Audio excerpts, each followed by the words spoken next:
the latest edition of the AFRH Training Committee webinar series.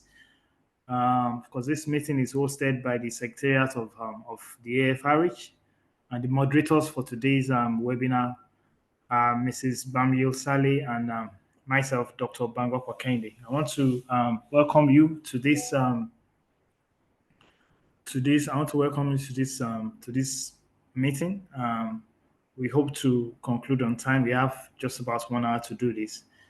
The topic for today is total quality management in an IVF clinic.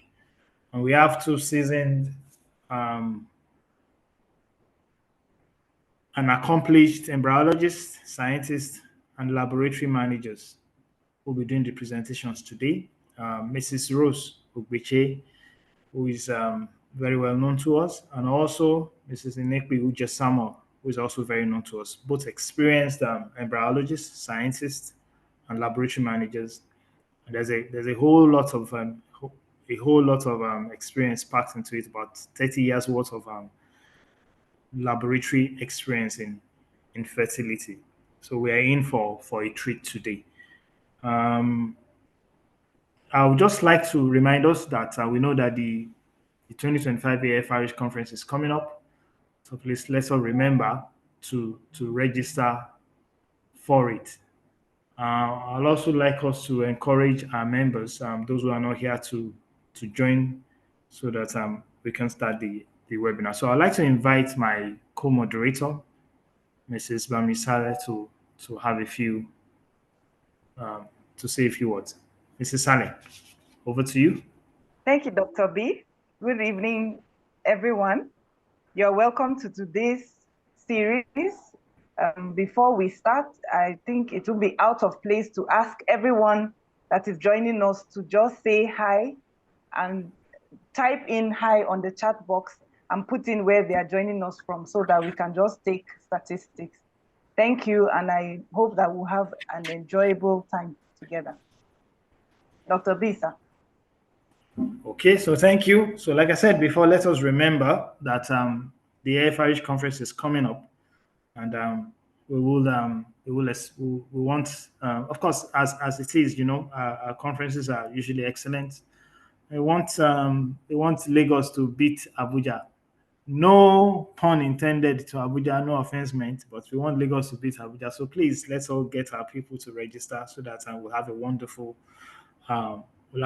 conference in Lagos again. So like I said, today's presentations are going to be focused on the topic quality management in an IVF clinic.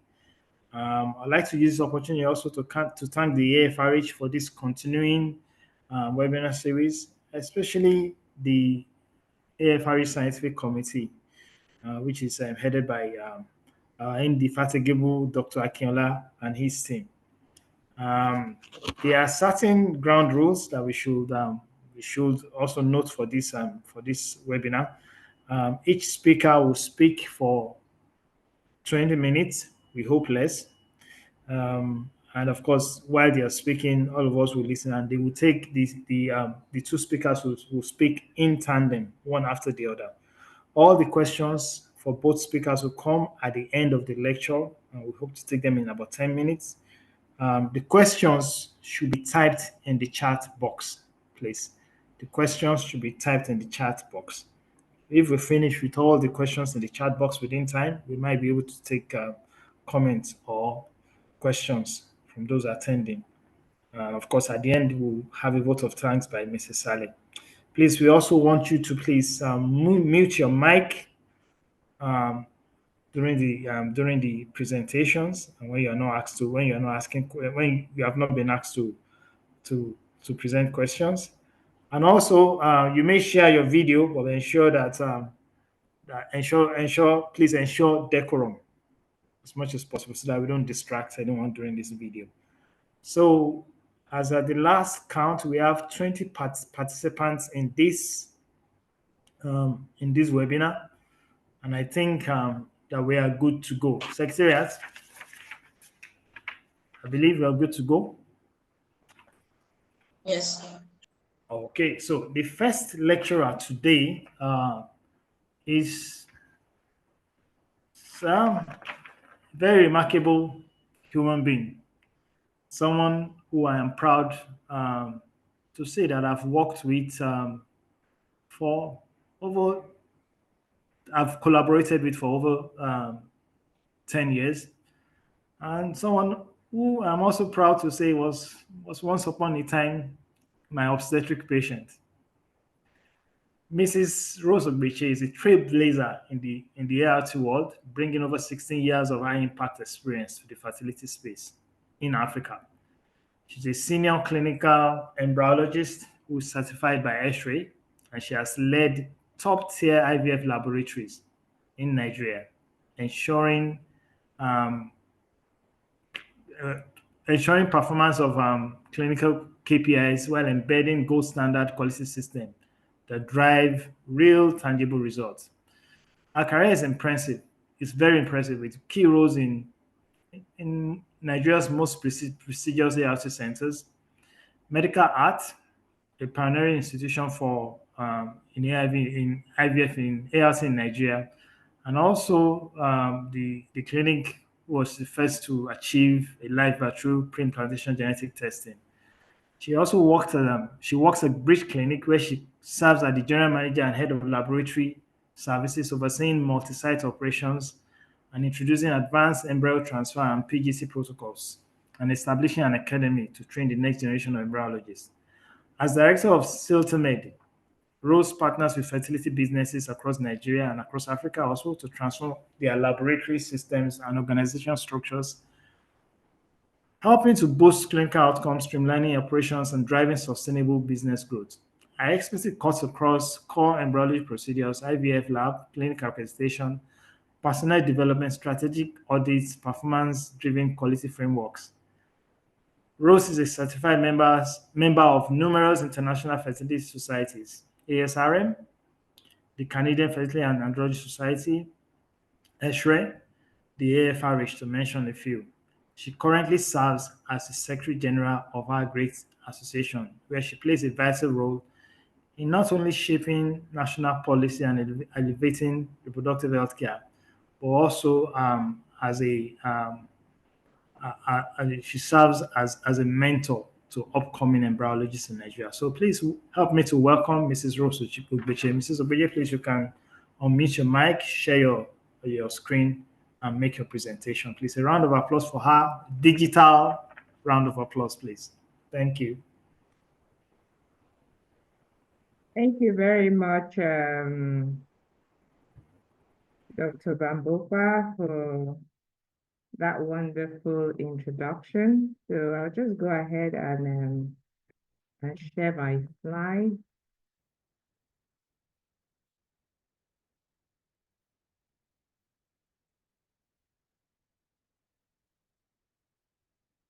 Kindly confirm you can see my slide, please.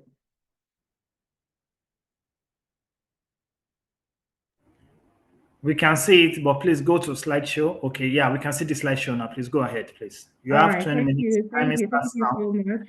Thank you, Dr. Bambopa, for that wonderful introduction again, and most importantly, to the training committee for AFRH for inviting me to share my knowledge on this topic. So we will be talking about total quality management system in a fertility center. And I put a little caption there just to reiterate that quality management is not a destination, but it is a journey. I remain Rose Ogbeche, as been duly introduced. So this is my outline. So we'll briefly look at introductions. I have 20 minutes. I hope I can do justice in 20 minutes, but I will try my best at least to introduce this topic. We'll look at the components, standards that are available, and then the tools and techniques we can use, the concepts to implementing a quality management system, and hopefully I can share some take-home message. Now, what is quality? We talk about quality a lot, but what is it? It's really defined as a characteristics.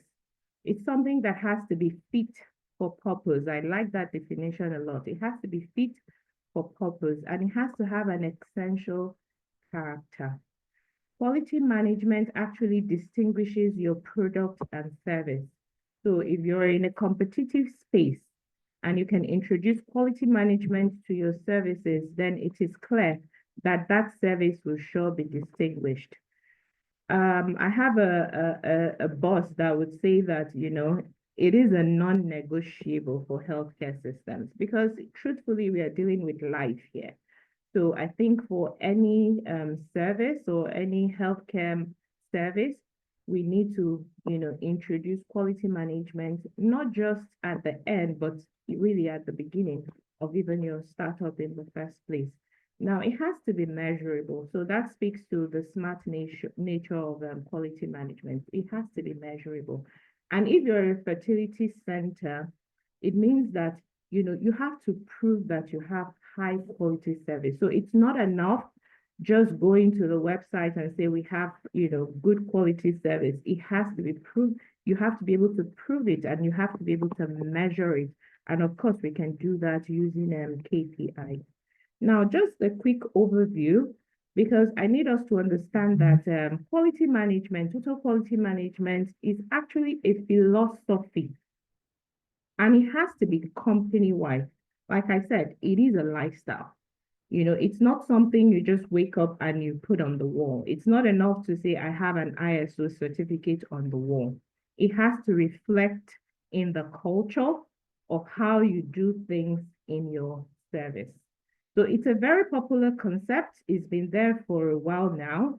And a lot of businesses, not just healthcare systems, actually adopt this practice. Now, a lot of modern approaches has been there. And from the 20th century, we've seen that, they were able to prove that total quality management actually improved products and services. And in order for quality management to work, it has to start from the top. So top management has to be involved in this process. So it's not enough for the junior or mid employees or colleagues to, introduce quality. It has to start from the top and cascade, down to the base. So what are the components of a good quality management system? First of all, it needs to have the right features. Like I said, it has to be fit for purpose. So depending on the goods and services that you provide, you need to tailor it in order to fit, your structure. And it has to be delivered with very few failures. So that means consistency is the order of the day. And it's about our customer in order to satisfy their needs. So customer satisfaction is actually the bedrock of why we need to infuse a good quality management system in our practice, as it were. It has to be effective, so no wastage, and it has to be efficient as well. Because at the end of the day, we want to provide a service at the very, shortest possible time with the best output at the end of the day. Now, what this does is that it assures the culture of this organization, any organization that have decided to embark on this, you will see that your culture as a system will improve. You would be able to give a lot of value proposition to all your stakeholders. And your stakeholders will be your employees, your patients, and even the organization as a whole. So we need to see quality as everyone's responsibility. So what are the standards that are available, especially when it comes to healthcare? We've all heard of the ISO, which my colleague will talk very, in details about. And we have the various forms of ISO 9001, the 15189, which is specialized for laboratories.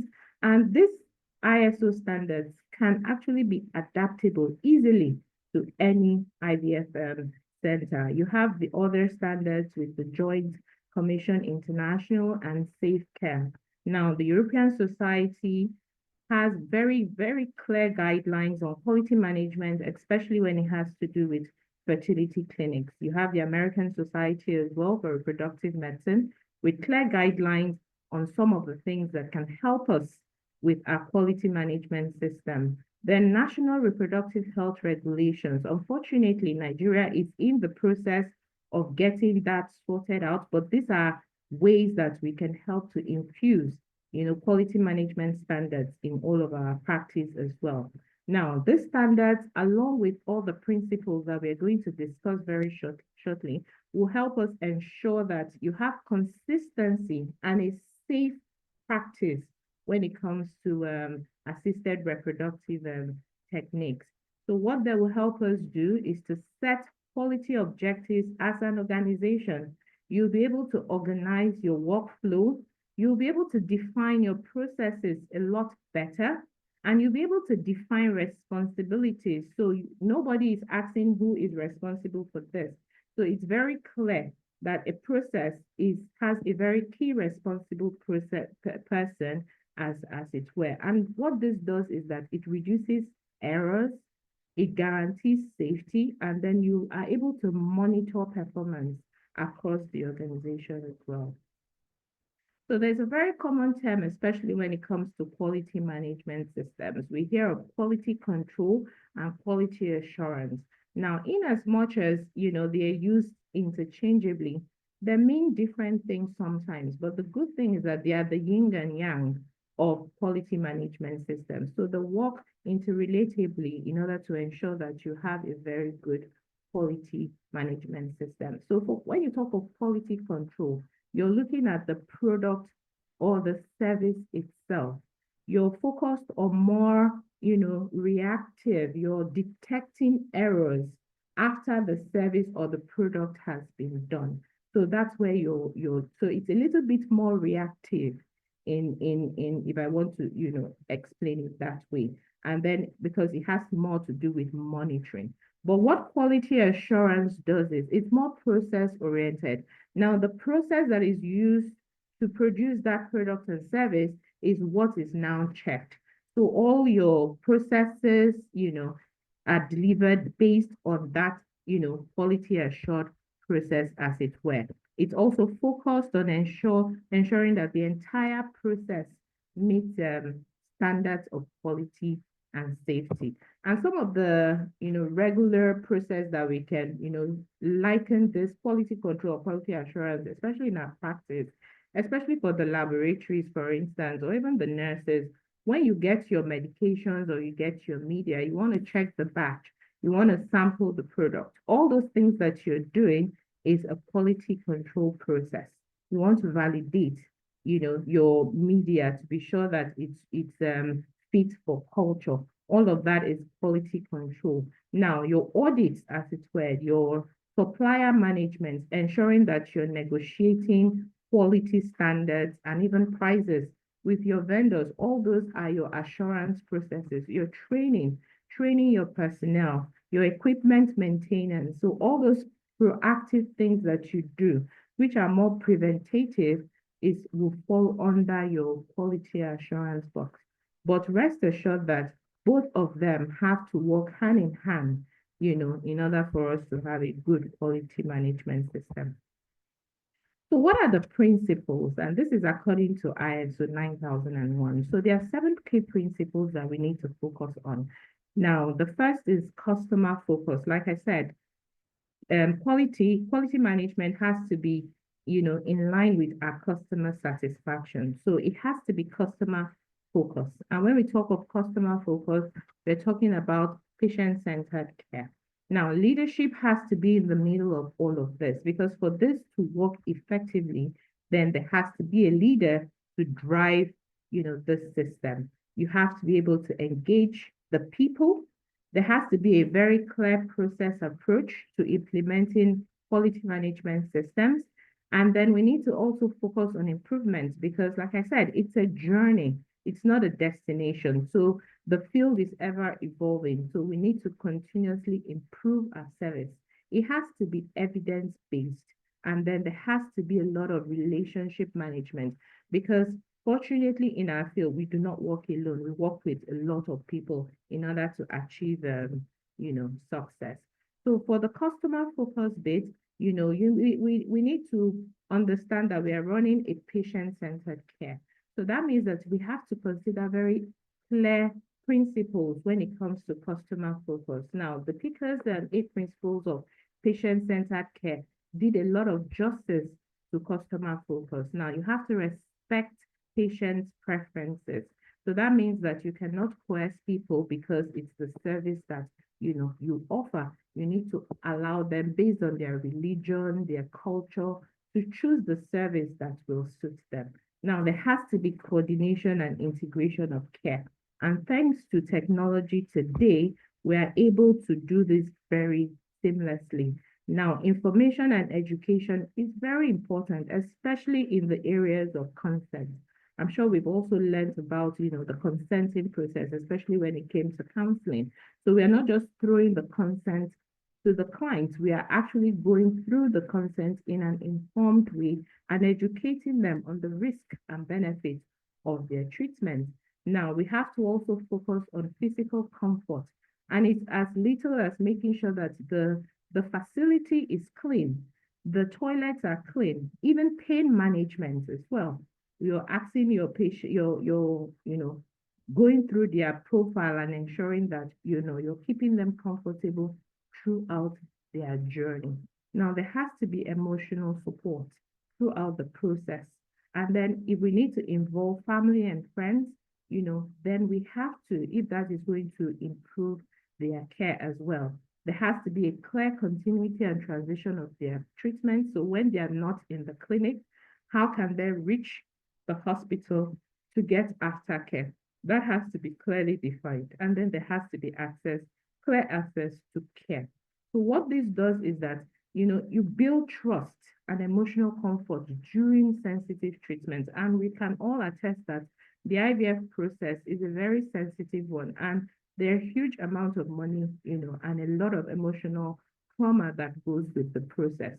What you do with all of this is that you're going to improve compliance, because when you send a patient home with instructions, clear instructions on how to, go about their aftercare, then they're easily going to comply, with it.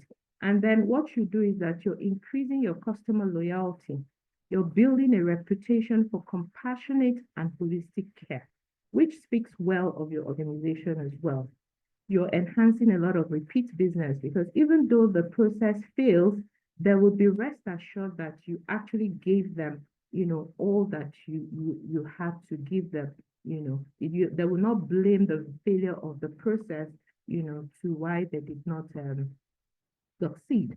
And then at the end of the day, this is your brand that you're building. And, revenue and market share is something that I'm sure every business will like at the end of the day.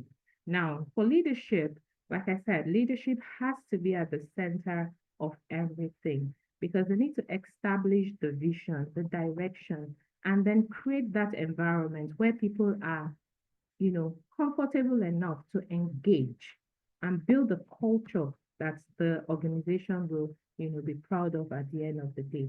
So leadership responsibility is to ensure that they communicate a very clear vision for excellence in care, and not just communicating, they are leading by example as well. And they are providing all the resources, all the motivation that the staff needs in order for this improvement, to happen. We've all heard of the word that I think Peter Drucker, culture eats strategy for business. Now, if we put all of this and then, we don't build a culture that supports QMS, then guess what? It won't work. So leadership is really, really important.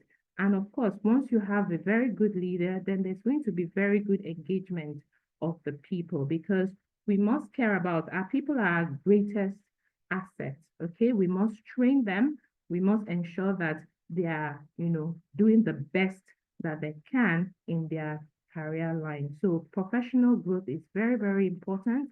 We talk about work satisfaction. We have to have a very clear employee value proposition for our staff and build a very good work relationship, because when you have happy employees, you will definitely have better results. And it's always okay to celebrate team achievements, no matter how small, because that also boosts the morale and, encourage your staff retention as well. Now, policy management cannot be done on an ad hoc level. It has to be process driven. So we need to map out each process. We need to define what the inputs are, what resources, who is the responsible person. We need to define very clear goals and every output for each process. So once you have a process map, then you now have to start writing out very clear standard operating protocols for each of these processes, and then have checklists as well in order to monitor consistencies.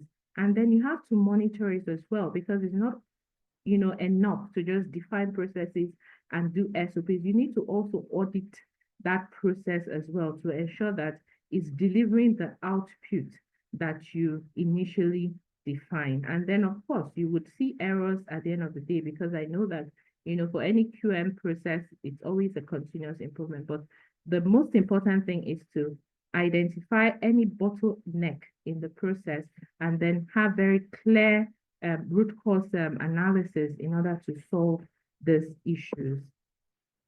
So that brings us to the PDA cycle, which we've talked about, which is continuous improvement.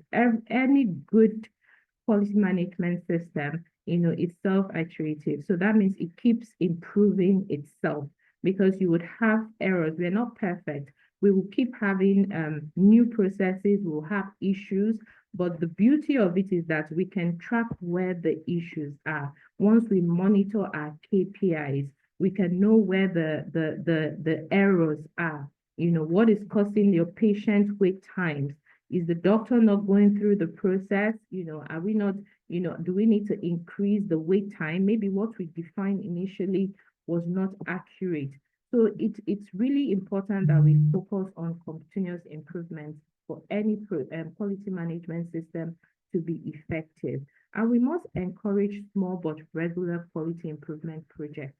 So it's important that every front line comes up with, what do you think can make my process a lot better than it is? So what you do is that you're trying to drive innovation. So continuous improvement helps to drive innovation, and then it also gives the an opportunity for even new people that are joining your organization to learn. So they are not making the mistakes, of the past. They are learning a lot from, all the mistakes that have been made, and so that they do not repeat those mistakes. And then we must focus on the root cause analysis. We know of the PDCA cycle, which is the plan, the do, the check, and the act. So this is a cycle or a tool that can help us, monitor. So the plan is that you've identified all your goals, your baseline, your resources from your processes, and then you go ahead and carry it out. Now you check it, like I said, through your audits, maybe you have an incident in one of your processes, then you know that there are areas for opportunities. Then you make another plan and then you act on them, and then that cycle, continues. But what will help us in this process is if we're able to benchmark a lot of our processes, not just within our clinics, but also with international regulatory bodies as it were. Now, quality management has to be evidence-based. So it's not enough to use experts' opinions or maybe case report or maybe what you saw in one clinic. It's important that we focus on systematic review and also your expertise in the clinic as well. All right. So we all know the train or the ladder of evidence-based medicine as reported by Sackett, where we move from expert opinion to the systematic reviews. Now, every SOP that we write must focus on strongest evidence, all right? Not just on impulse. We need to see what the evidence is based on systematic review or meta-analysis in order to write our protocol to achieve the best results. And this can now be blended with, the clinical evidence that you've seen over the years in your practice. Now, what this does is that it improves the decision-making process. It also improves operational effectiveness and efficiency. You're able to review any challenge, and then you can change opinions and decisions very easily. and then you'll be able to demonstrate a lot of effectiveness, especially with your past decisions. So it has to be evidence-based. Now, relationship management cannot be overemphasized. For IVF to work, we need to work with a lot of vendors and even in our internal staff as well, So we need to build strong partnerships with diagnostic labs, pharmaceutical companies, and even external consultants in order for this to work effectively. Good communication is essential, especially with our regulatory bodies. In Lagos, we have HEFEMA, who can shut down your clinic for non-compliance. So it's important that before your clinic is set up, you know the standards that are available in your setting or in your state so that you can comply accordingly. Then it's important that we establish very clear, reliable procurement channels because this is where things can go wrong. You can imagine having a procedure all set up, then you realize that you do not have media, or you do not have needles for your egg collection. So this is very important because you now realize that because the accountant did not pay, for the needles, that's why you do not have needles. So we need to be able to maintain that relationship with all our stakeholders so that we can continue to push for our values and goals, especially amongst our interested parties. And then this will be able to now create that value, that we are looking at as an organization.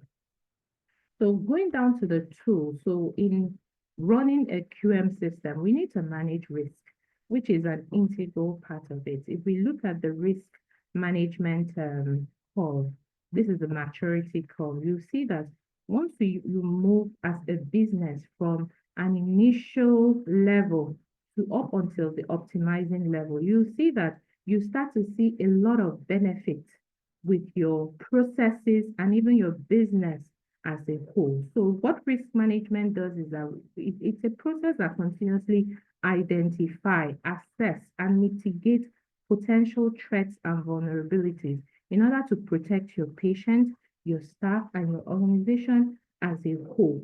So businesses that optimize their risk are actually the ones that will stand the test of time. So risk management is very important. And we know the common risk in an IVF center from ovarian hyperstimulation, we have surgical complications, patient misidentifications, infections.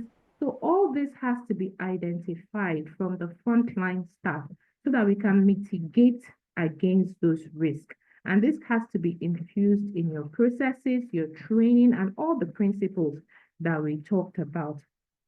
And then we talk about incidents as well. Incident management is really, really critical because we have incidents, but at the end of the day, if we do not manage it, then they keep recurring because we have instances whereby, severe adverse events can actually occur once we ignore all the warning signs from incidents.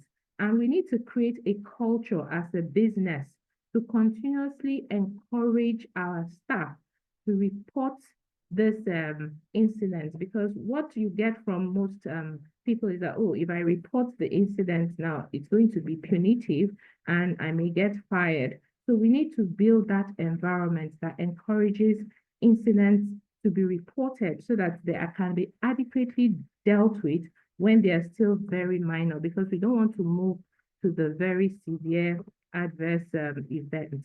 So in terms of concepts, we've talked about all of this. We need leadership commitment. In order to implement any good quality management, leadership has to be at the top. They have to be the one driving this.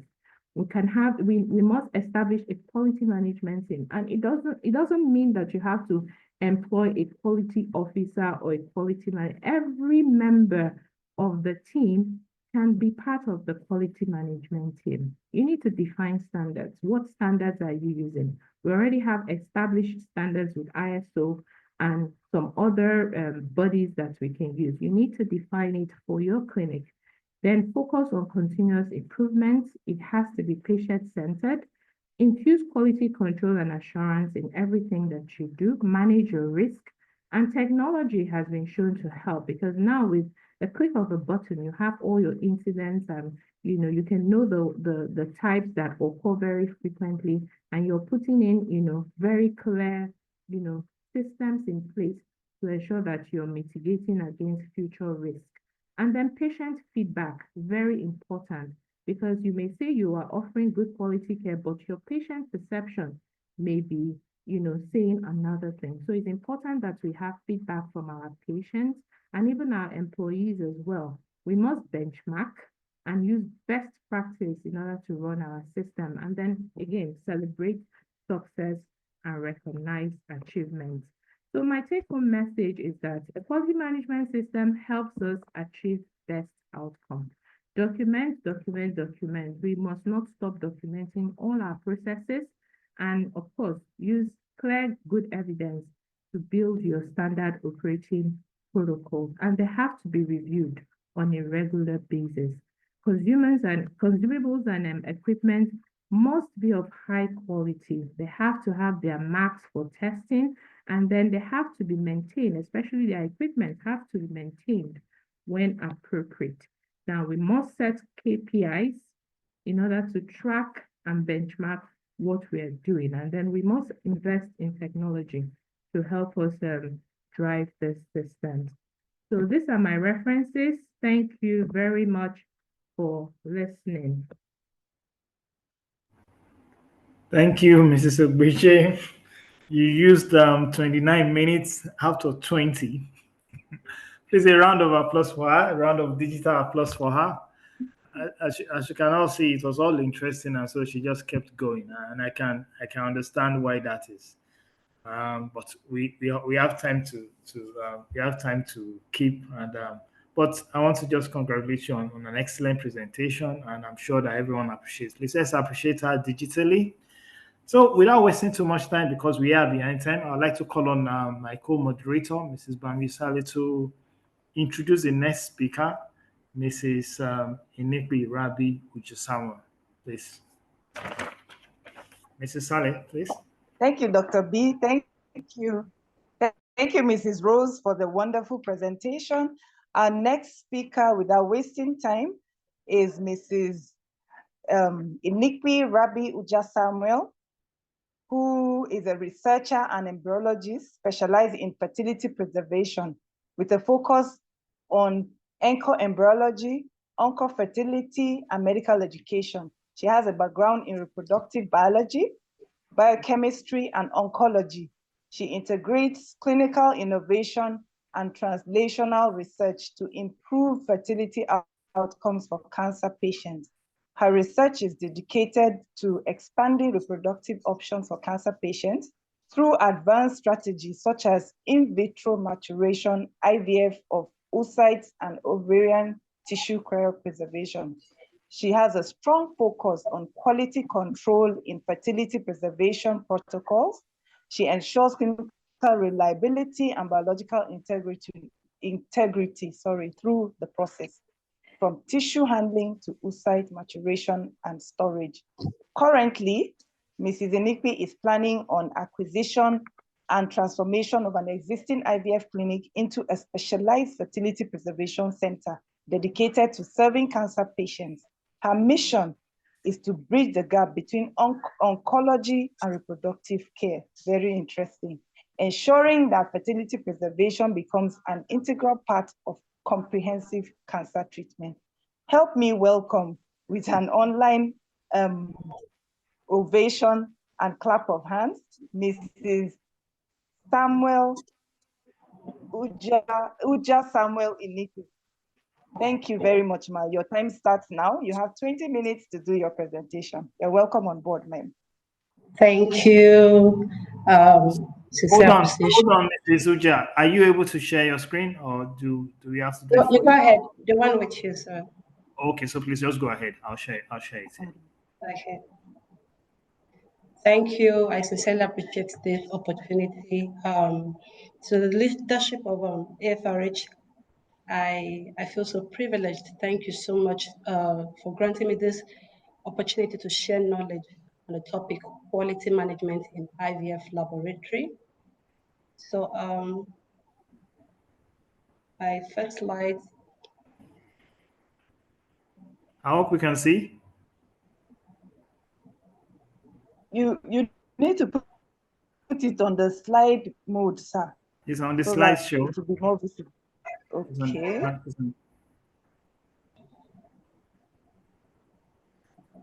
Are you okay now? Is it transiting for you?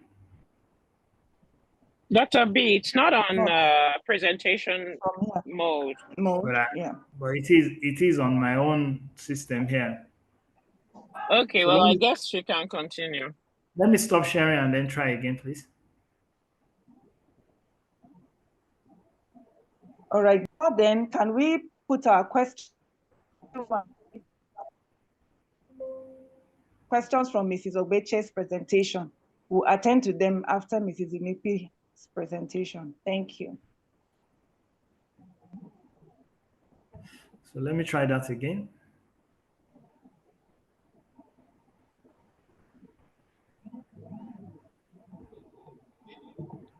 Can you see my slide? Can you see the slide now? Is it being shared? It's in the process of sharing.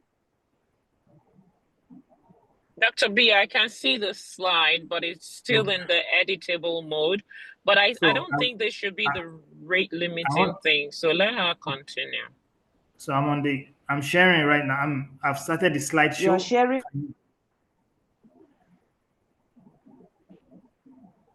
Now. Can you just go on, please? Okay, so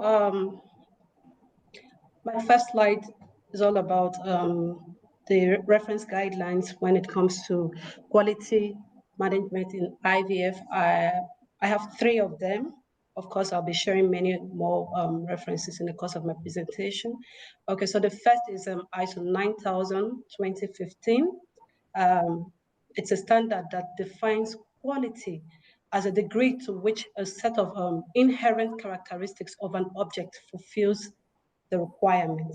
Okay, so the word object in this definition can be likened to be activities, process, product, organization, system, while the inherent characteristics could be permanent features, and then requirements has to do with expectations. So when you piece them together, it simply means a degree to which a permanent feature of a product, let's say the product is an incubator, fulfills the expectation. I'll cite an example like it's possible 2 manufacturers come up with 2 different brands of incubator, and they market and tell you it will last for the next 3 years without breaking down. And you discover before it gets to 1 year, a particular brand breaks down. And then, of course, the second one is able to meet the desired goal. That's the 3 years as stated by the manufacturer. So what ISO 9000:2015 is defining quality as is that incubator that was able to meet up with the permanent feature of 3 years, as the manufacturer rightly stated, that incubator is an incubator of quality. So that's ISO 9000:2015 definition of quality. And then the second guideline that I have there is ISO 9001:2015, which defines quality management as a coordinated activity to direct and control an organization with regards to quality.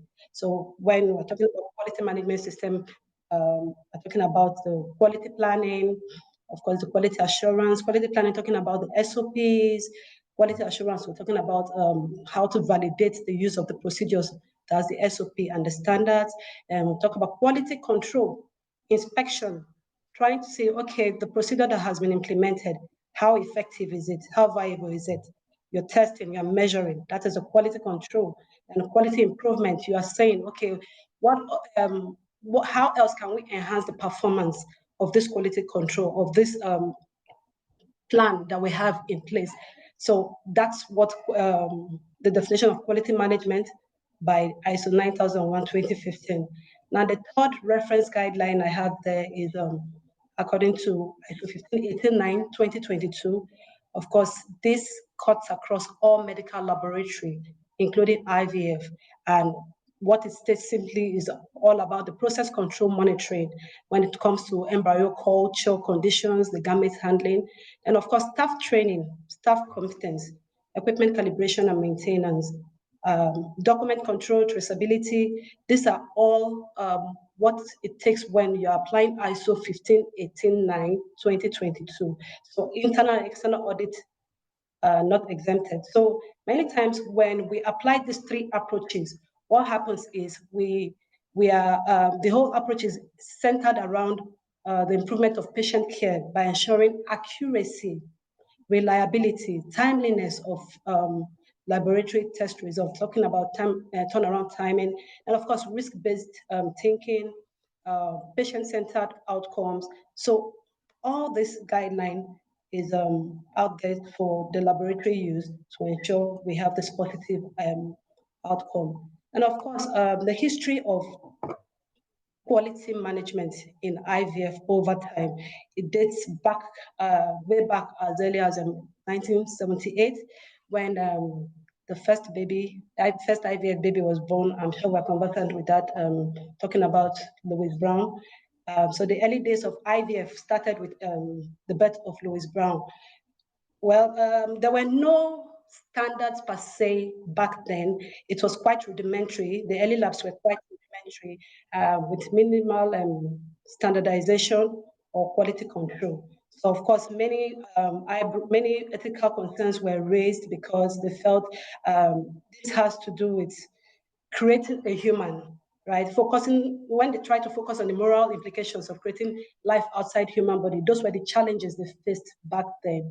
And of course, the team back then was Dr. Patrick Steptoe, he was a gynecologist, and then Dr. Robert Edwards, he was embryologist. So they actually worked with full concentration of quality on their own. There were no standard guidelines for that first procedure that took place. And of course, in the 1990s, we have growth and standardization. So in this case, we now have introduction of guidelines by fertility society like ESHRA, that's a European Society of Human Reproduction and Embryology, and of course ASRM, talking about American Society of Reproductive Medicine. So they came to bear from in the 1990s, growth and standardization. So this is when we started, they started coming up with air quality, talking about HEPA filter, the VOC control, that's volatile organic compounds, controlled incubator environment, talking about the CO2 levels, the temperature, humidity. All this came to be in the 1990s. Of course, the basic quality control, talking about the media, the equipment, and all the procedures standards. All this came to bear in the 1990s. Then, of course, many embryologists were given the opportunity to go for training, emergence of certified embryologist training that happened in the 1990s. Then, of course, we have accreditation and certification in the IVF laboratory milestones. That happened in 2000, in the 2000s. So, of course, quality management system into bed because all along it was quality control that was being used. But eventually, by virtue of accreditation and certifications in the 2000s, quality management system was introduced and it encompassed the quality planning, quality assurance, quality control, and then quality improvement. All this happened in the 2000s. The reference in this case is ISO 9001 and ISO 15189. All these were they're quite straightforward on how accreditation can be introduced to ART labs. So of course the staff training competency, documentation and traceability, all this came to bear in the 2000s.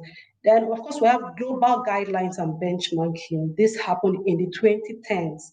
Okay, so international collaboration led to more harmonized guidelines like the World Health Organization manuals, the ESHRA, all this came to bear. And with this collaboration, they were able to build the electronic witnessing system, okay, where we have the RFID, that's the radio frequency identification. And with that, It's a device that is made up of the tag, the reader, and the antenna. So in the tag, there's a small device that helps to store the data. Then eventually the reader helps to emit a wavelength where it transmits whatever is stored in the tag. And then of course the antenna helps to transmit or juggles between the tag and the reader. And with that, you can easily see any information that is stored in the electronic witnessing system. And of course, the use of barcode, all this were implemented to minimize any form of human error or sample mix-up. Then, of course, the time-lapse imaging incubators, all this came to be in the year 2020, 2010s. This helps to monitor real-time imaging of embryo when they are in the incubator. Then, of course, emphasis on air quality management, embryo culture, monitoring, and data audits, all this happening in the 2010s. Then, in the 2020s, this current trend right now, what is really trending now is the integration of AI and automation in the IVF laboratory system. Okay, so of course, I mentioned the time-lapse imaging already, talking about the embryoscope. Then, of course, the automated ICSI, intracytoplasmic injection, sperm injection, the robotic handling, and digital lab management system. All these are what is in the current trend, what we are practicing right now. I don't know how many facilities are using it right now in Nigeria, but it is being practiced right now. So I hope in the next years we'll have them in facilities. Then, of course, the AI and machinery learning, all this helped for us to the time-lapse imaging, the objective quality assessment, all this helped to ascertain the state of an embryo when it comes to embryo selection. Then, of course, enhanced data integration, and then ethical innovation, talking about CRISPR, that's a clustered regularly interspace short palindromic records. All these are ethical innovations to guide the daily activities in the lab. Okay, the lab safety rules, the legal standards, then of course the environmental monitoring system. Okay, talking about the quality control, about the temperature, the air, the pressure, the pH. All these are trendy right now. Then of course, quality now includes patient-centered care.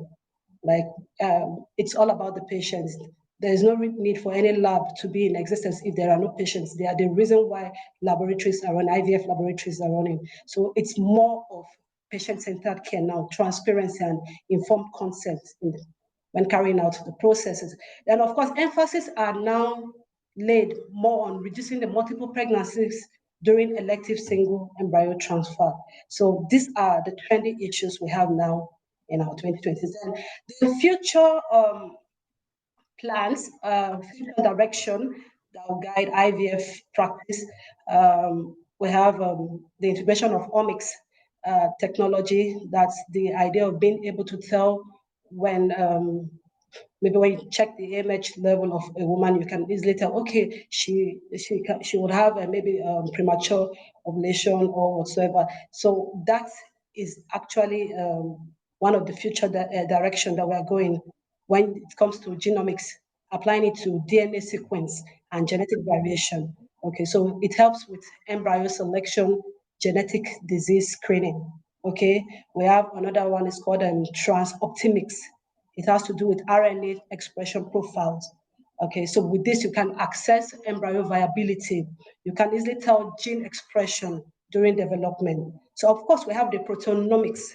This has to do with protein expressions and modification. So it helps to identify biomarkers of embryo quality before they reach the blastocyst.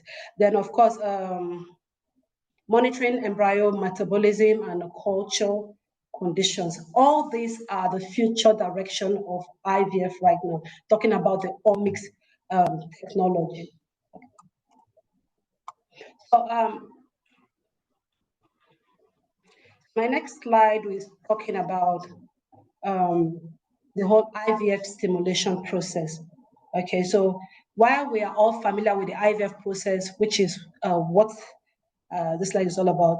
I'd like to focus basically on the IVF laboratory, which is the engine room for assisted reproductive technology. So according to the Human Fertilization and Embryology Authority, that's HFE, they are a UK independent regulatory body, and they oversee anything that has to do with fertility treatments involving human embryos. So they established ART, and of course, it encompasses all the procedures that is required. Examples are like the IVF, that's in vitro fertilization, IVM, ICSI. All this HFE is on top of the game, ensuring that the guidelines are being followed by various facilities that are willing to comply. So the typical procedure for IVF in the laboratory has to do with IVF stimulation.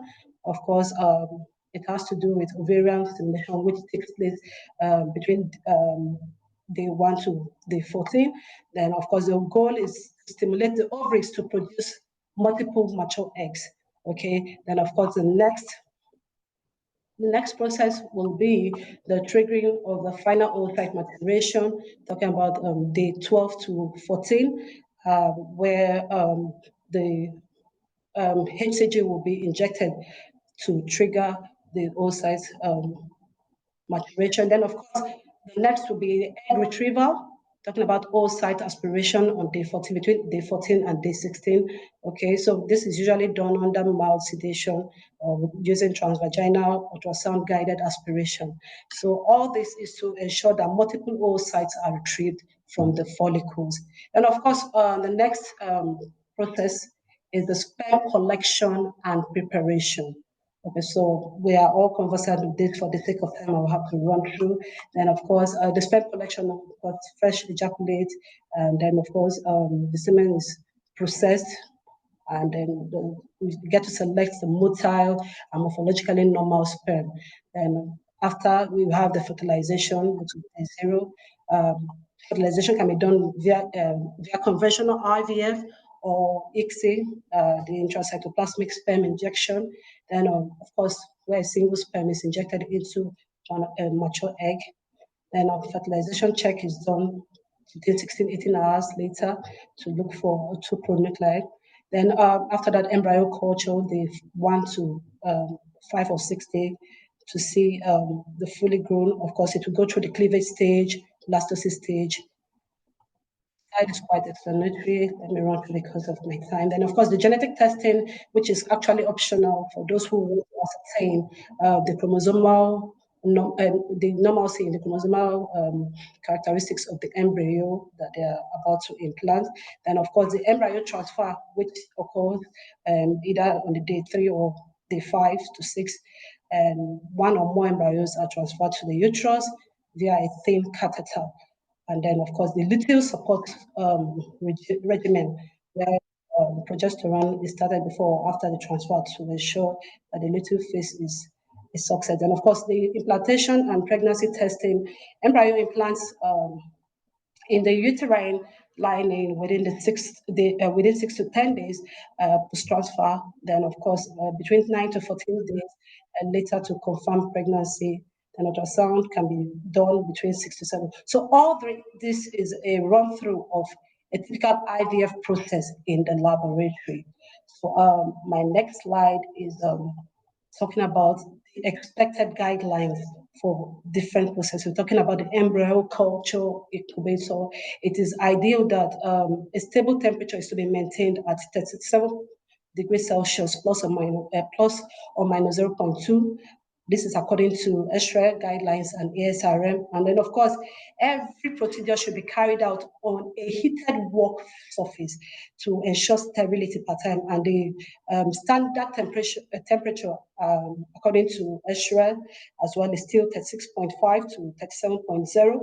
And of course, this will help with the temperature range is crucial to ensure that optimal environment for handling gametes and embryos is in a way mimicking the physiological conditions for preventing any thermal shock during manipulation. So that's the essence of the standard for the heated work surface. Then, of course, we have the oocyte retrieval. The oocyte retrieval room, it's like a mini theater, of course, and then the standard according to AFRH, and ISO 15189 2022, the standard for oocyte retrieval room, the temperature should be between 22 to 25 degrees Celsius. And then for the embryology laboratory, it is expected, according to HRL as well, to be between 22 to 25 degrees Celsius. As well, this is also to help ensure that optimal conditions for the embryo culture or gamete handling and laboratory procedure minimizes any form of stress on the cells and preservation viability. Then, of course, the cryopreservation room, according to ISO 20387, the ambient of liquid nitrogen monitor. When in the cryopreservation room, it is ideal that oxygen depletion monitor should be in place to ensure safety, because liquid nitrogen can displace oxygen. Okay, so leading to hypoxic conditions that might pose health risk to the embryology. So ideally, that should be put in place. So of course, refrigerators should be between 2 to 8 degrees Celsius, according to AFRH. So freezers, -20 degrees Celsius to -80 degrees Celsius. All this to ensure optimal results eventually. So the resource requirement, according to ISO 15189 2022, we have the personnel training.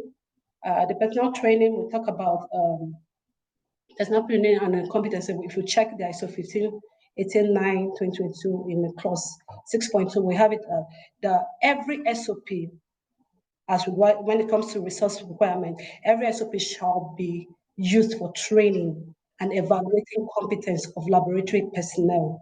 So when you have an SOP in your laboratory, it is essential that the personnel there should be trained with that same SOP so that they can be used to it and implementation will be much easier. And staff shall demonstrate understanding and compliance with the SOP. So it is ideal that every SOP should be clear. And then, of course, with clarity, understanding is very possible, and of course, compliance. Then training records should be maintained and traceable to specific SOPs so that no personnel will give any form of excuse why he or she could not get the desired results because they are not conversant with the SOPs. Of course, facilities and environment. Facilities and environmental conditions, according to HV and ISO 15189, talk about control the environment by using the HEPA filtration system. This is to maintain purity in the air, in the laboratory space. Okay, so ideally, the temperature, the CO2 levels, the CO2 level concentration for the incubator, IVF incubator, is supposed to be between 5 to 6%, and then of course the cleanliness in the lab. Then air quality monitoring, talking about particulates, VOCs, the microbial contamination. Then, of course, the use of perfume should be discouraged by embryologists too, because many times the organic compound can disrupt the viability of embryos. And of course, environmental monitoring. Okay, so continuous environmental monitoring should be put in place. The system should be put in place for critical parameters. Maintenance cultures should be encouraged in laboratories where incubators every now and then should be put in check. Laminar flow hoods, preservation system, everything should be properly maintained for optimal results eventually. Then safety protocols. You have to implement biohazards and contamination control practices. All this has to do with environmental control in the IVF laboratory. And of course, equipment management, according to ISO 15189 in clause 6.4.2, and in correlation, like when you cross-check it with HV as well, that's the Human Fertilization and Embryology Authority, it says that every equipment should be calibrated and validated. Okay, so this should be done regularly, as maybe if it is monthly or bi-monthly. Okay, so this is to help maintain and validate the results that these equipments give per time. Okay, talking about the incubators, the storage tanks, all should be validated. And of course, the time-lapse image imaging incubators must be properly validated as well for proper embryo monitoring. And the cryopreservation tanks should be monitored 24/7 because an alarm system should be put in place so that when there's a deviation in the temperature, the alarm system should go off. Then, of course, monitor the incubator, the pH meters, microscope, then the centrifuge. Then, of course, document control. I have a whole lot here. So the document control has to do with ensuring there's traceability. Okay, so using electronic lab information system for traceable and record management, that is very ideal, that is very key. Okay, and then of course, revision of control. Okay, so you have to, as an IVF laboratory that is QMS oriented to an extent, I want to implement QMS, maintain an updated version of SOPs and protocol per time. Okay, be on the lookout when there are newer versions. Remove the outdated one and bring in the newest version. Okay, then of course, record retention. Follow the legal and ethical guidelines for the storage of samples or storage duration of patient record. And then, of course, the patient's safety and ethical practices, informed consent, that can never be overemphasized. Clear communication regarding procedures, the risk involved, options should be spelled out, okay, to the patient before, during, and even after the whole procedure. Then, of course, data confidentiality, very essential, very essential.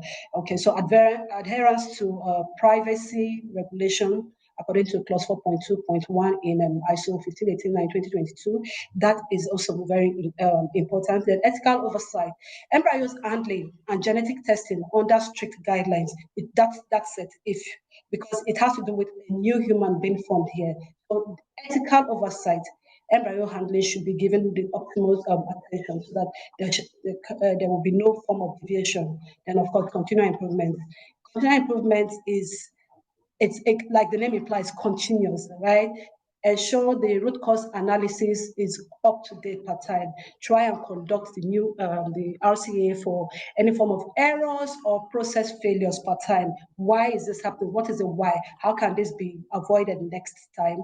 With that, you can go through the performance indicator to track any key metrics, like maybe fertilization rate, embryo quality, pregnancy outcome. If the pregnancy outcome is dropping, like how can we in the next few weeks, maybe in the next 1 year, how can we reduce maybe failure in pregnancy outcome? How can we reduce it?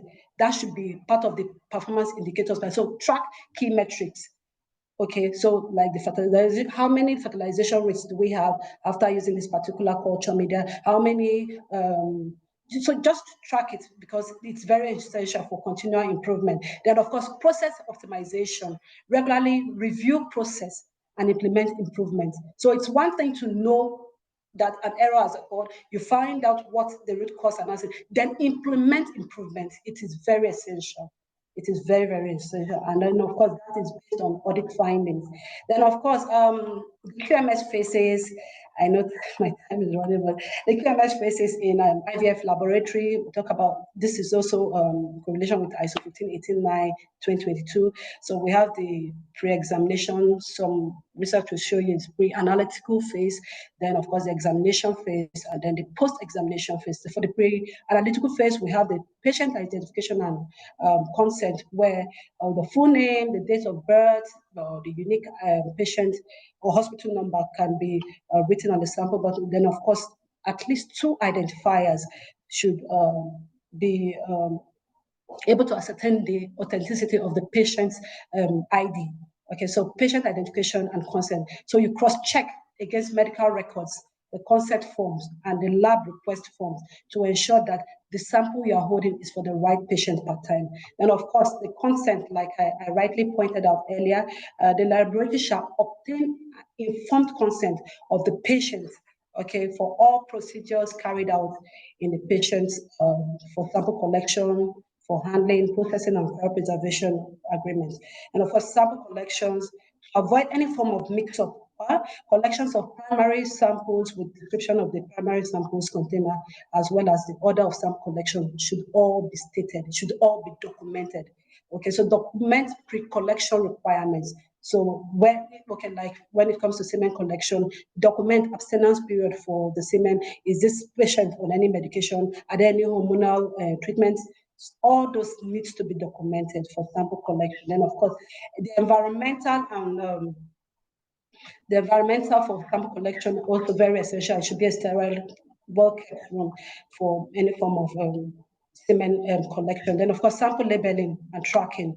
Label all containers with the patient's name, like I said, and then collection dates and time, sample type, is it semen, is it oocyte, and of course, the implementation of the barcode or QR code labeling to minimize any form of errors. Then specimen transport and storage. Transport semen samples within 1 hour while maintaining body temperature. And for all sites, you can use the mobile incubators, right, to preserve the viability. Okay, so that's it for the sample. Then my next slide is talking about the analytical phase. According to clause 7.3.1 in ISO 15889-2022, talk about equipment calibration, media and reagents. For the want of time, I have a whole lot to say, but for the want of time, because I know Dr. B is already checking my time already. So, of course, the culture protocol. According to AFRH, you maximize embryo viability by maintaining a physiological condition. Okay, then of course, standardized procedures. You ensure consistency across all cases. Okay, then enhance IVF success rate by optimizing culture conditions and development. Okay, then of course monitoring, monitor them quality controls according to HFE and HRE. The quality control, what is expected is in the analytical phase, routine monitoring, the documentation and traceability, proficiency, and testing validation. Then talking about the post-analytical phase now, because I just finished the analytical phase. Then post-analytical phase, we talk about data management, result verification, outcome analysis, So you monitor the success rates and correlate them with procedural variables for quality improvement and how many successful pregnancy cycles can be recorded annually. Okay, then we have quality management in the IVF laboratory. Okay, we talk about the quality planning, they do the check, the act, the plan. So talking about quality planning is quality objectives. The quality objectives, you must align with the organization and mission and vision. Your objectives have to be smart, like the first speaker rightly said, specific, measurable, achievable, and time bound. And of course, you try to reduce IVF cycle failure. That's an example. Try to reduce an IVF cycle failure rates by 10% within the next cycle counts. Awesome. Then, of course, we have the standards. All what I'm talking about is the quality management in IVF laboratory. Okay, so I've mentioned the quality planning and I'm talking about the protocols, the procedures, quality assurance, when it comes to quality assurance, regular audits. You're talking about the internal audit, external audit, talking about scope. Then, of course, the external audit has to be, it has to do with maybe frequency. Typically, it should align with AFRH, ISO, and then, of course, CAP. And it has, you have to spell out the scope, the procedures, that's it. Then, of course, quality control. When you talk about quality control in an IVF laboratory, the objective is the general quality control, the internal quality control, the external quality control, and it has to be consistent. It has to be accurate. It has to be safe, and you have to comply with the standard that is supposed to guide and ensure you get. So I'll just run through the last because of time. So to drive QMS in any laboratory is very possible. It's very, very possible. And it starts with the leadership. Okay, leadership commitment is very key to IVF laboratory. And of course, in according to HV guide, top management has to collaborate with the laboratory management so they can establish QMS in laboratory. By like a typical example is by training personnel. Okay, when personnel, maybe one, two, or three are trained in QMS, they are able to drive the QMS in the laboratory. And according to ISO 15189, such laboratory personnel will ensure, irrespective of their other responsibilities, they have the authority and resources to carry out their duties part time. They will ensure implementation of all QMS, all the standards, SOPs are carried out regularly, maintenance, improvement, and of course, identification of any form of deviation from the management system. This QMS official or this QMS manager for the lab will ensure identification of deviation, initiation of any form of action to prevent or minimize any form of deviation, then of course, report laboratory management on the performance of management, then ensure effectiveness of the laboratory activities over time. So training personnel on QMS is essential if you must drive QMS in your laboratory. Okay. So, of course, documentation, risk management, continuous improvement, all these help in establishing quality management system in IVF laboratory. I would like to challenge top management that are with us here. Why not make up your mind that in the next 1 year, our center, we're going to reduce failure cycle by maybe 60% thereabout. It's very possible, it's very doable. All you have to do is invest in personnel training when it comes to QMS, because they can help drive the QMS or implementation of different SOPs that are supposed to result to optimal results eventually.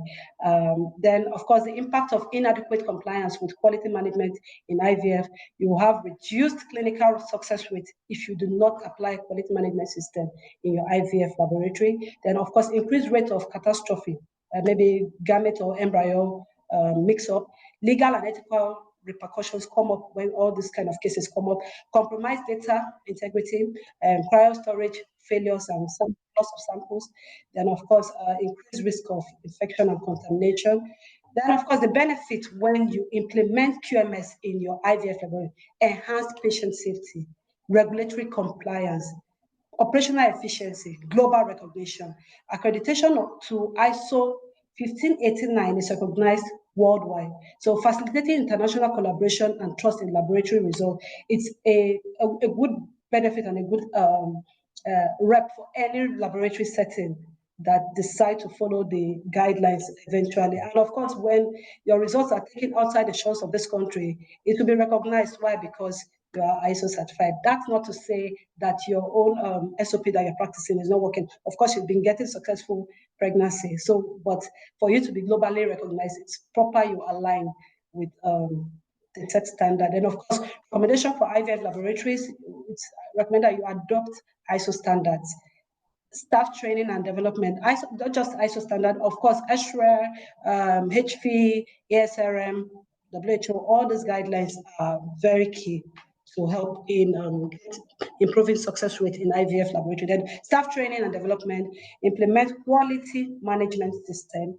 And my conclusion is, in Nigeria, adopting ISO AFRH is crucial. All the guidelines is actually crucial. Try and align the SOP you use in your laboratory with all these global frontliners so that you can have the optimum of results eventually. And then the standard support that we can get in our own country from the National Laboratory Policy and align with the Africa Society for Laboratory, that's ASLM. All the initiatives, all is to strengthen the laboratory system across the continent. Then, of course, maintaining high quality standards in IVF lab is not only critical for maximizing clinical success rates, but also for upholding public trust, protecting our patient rights, and fostering responsible innovations in reproductive medicine. These are my references.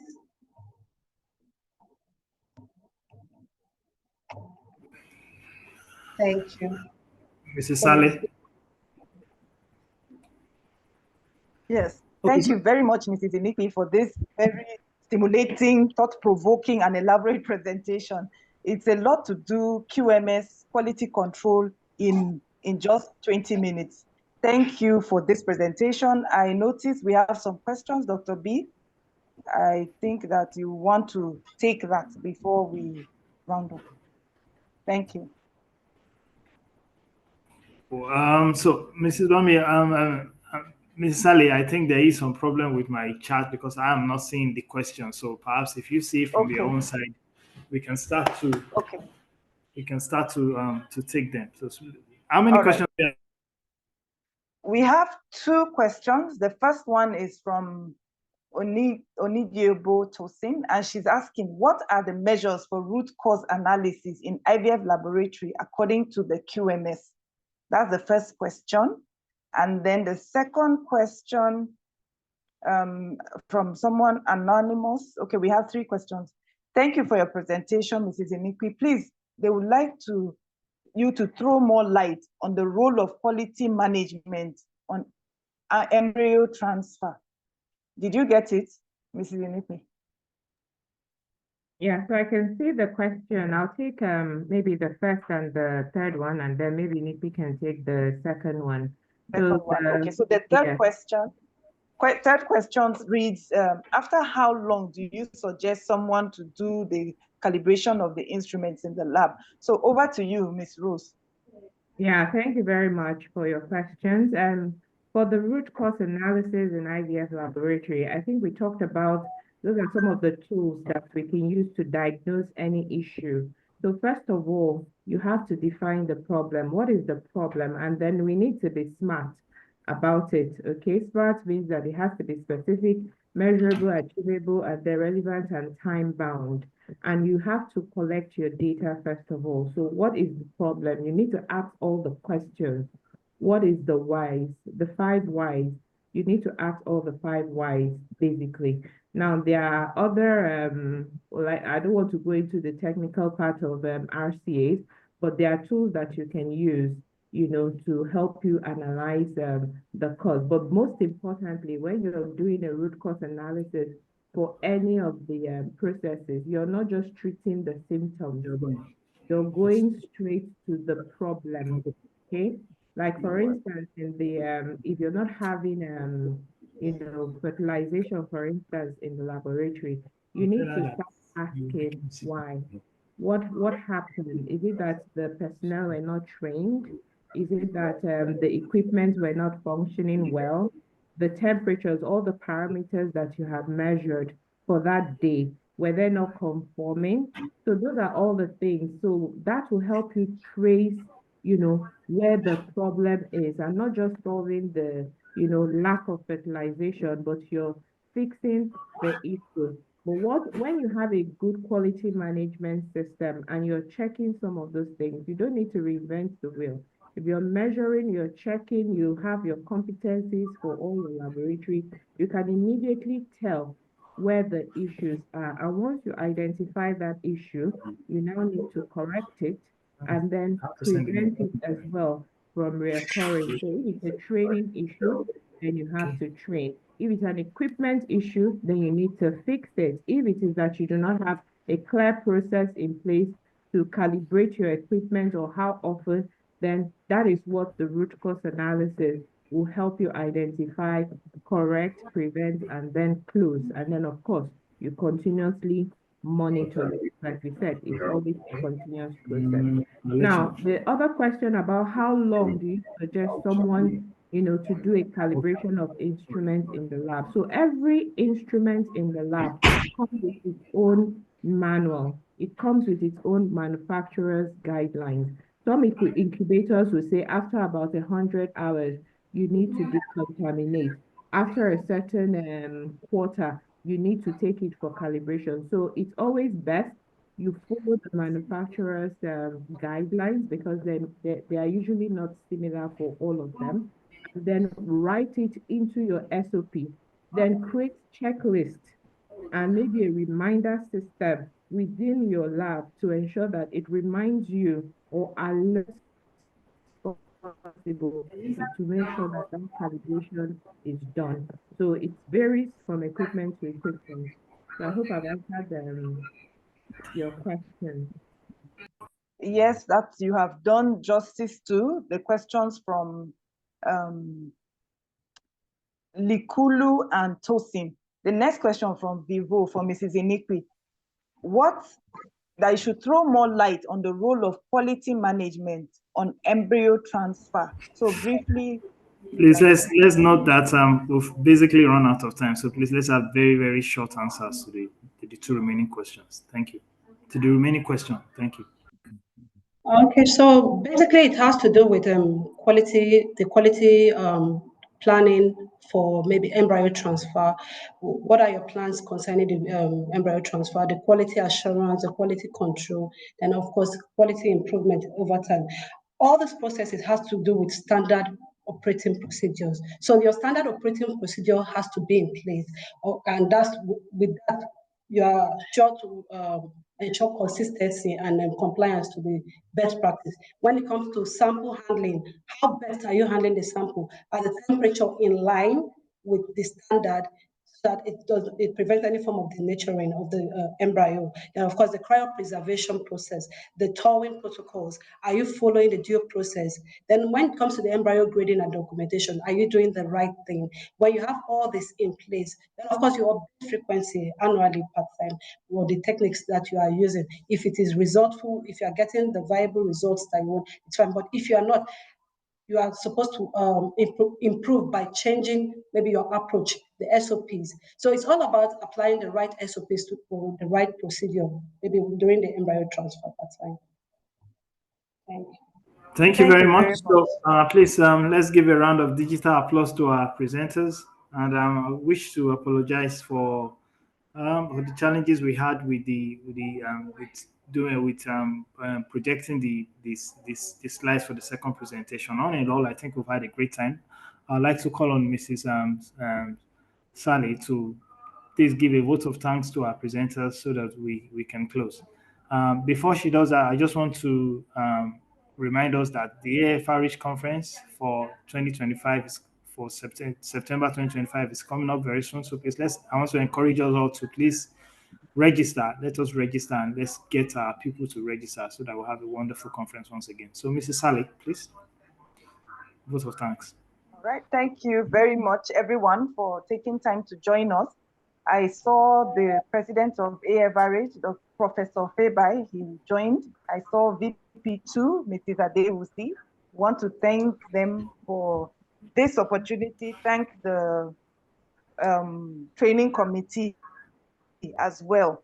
So please do well to join us on our social media platforms. You can follow us for all details regarding the conference, regarding the webinar. It's done fortnightly, yes. So we appreciate everyone for taking time to participate. Join us in 2 weeks for another interesting session. Thank you very much. Dr. B. Okay, so ladies and gentlemen, I think that's the end of this session of our AFRH webinar series. I'd like to encourage us once again to register for the conference coming up. Please let's try to attend the next session. So thanks to AFRH, thanks to the AFRH Scientific Committee, and thanks to our presenters. Thanks to all for attending. Thank you very much. See you next time. Bye. Thank you. Bye. Bye, everyone. Thank you. Bye.